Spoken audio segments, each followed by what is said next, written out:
I've been trying to get this video finished for so long that in the time that it's taken me to finally get around to finishing this thing, DJI has already released another drone called the Mavic Air. But that doesn't necessarily mean that the 1080p DJI Spark is out of the question. So that's what we're going to be talking about today. So this review is not going to be super thorough on specs and everything, and that's kind of on purpose. That's mainly because I don't think that the DJI Spark is marketed towards, or even for people that are looking for a Mavic killer or a now Mavic Air killer. This drone is perfect for going out with your friends or when you're doing something fun and capturing it from the sky or having like a movable B cam. Now going into specs a little bit, this drone does shoot 1080p 30 FPS, and normally that would be a huge deal breaker for me, but the fact that this drone has manual shutter speed control makes that not that big of a problem.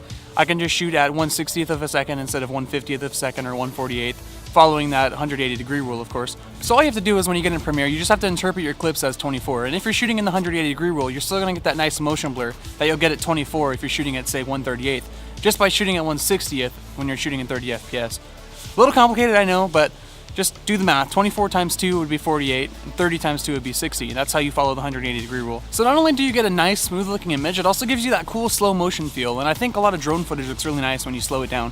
The Spark has a sport mode which doubles the speed of the drone, but it kind of sacrifices some gimbal stability, so you gotta make sure you move kind of like straight back and you don't touch the left stick too much and try to rotate it, otherwise you'll get like this really jittery look to it. Now the thing with sport mode is that it eats the batteries up super fast, so whereas you can get like 10 to 15 minutes in regular mode, you can eat up like a battery with sports mode like really fast, like 6 to 8 minutes somewhere in there, depending on how fast you're flying it, how far away. So one of my favorite things about these DJI drones that have been coming out lately, like in the past year or two, is that they have the ability to connect with your cell phone through a Wi-Fi signal. So you don't need to bring your controller with you at all times.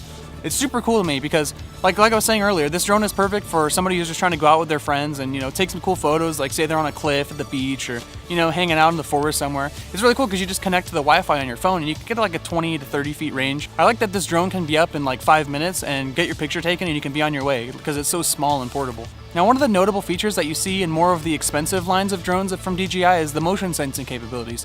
So what that means basically is if you're flying your drone like straight towards a wall, there's proximity sensors on the outside of the drone, on the body of it, and it'll sense when there's a wall or a tree or an object in the way and it'll stop you from hitting it.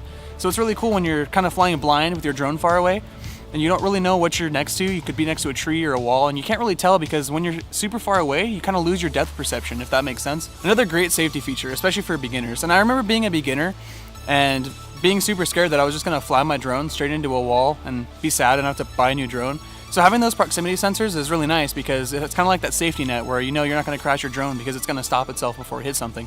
So I feel like trading the huge drone that's bulky and takes a lot of battery, and trading that for the 1080p tiny drone that, I'm going to get the same amount of battery life out of, that is a lot smaller and more portable, is such a better option.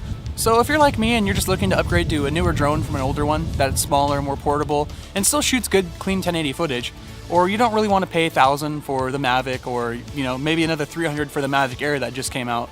If you're going to be paying $300 more for 4K, that's on you if you need it. But, for this drone's quality, I think the 1080p is perfect. So if you're looking to pick one up or avoid it, the link will be down below in the description. So that's it, guys. Don't forget to follow me on Instagram and social media at BrennanMVisuals. I've been posting a lot of my mountain photography and stuff on my Instagram page. I'm almost at 1,000 followers, so that's pretty cool.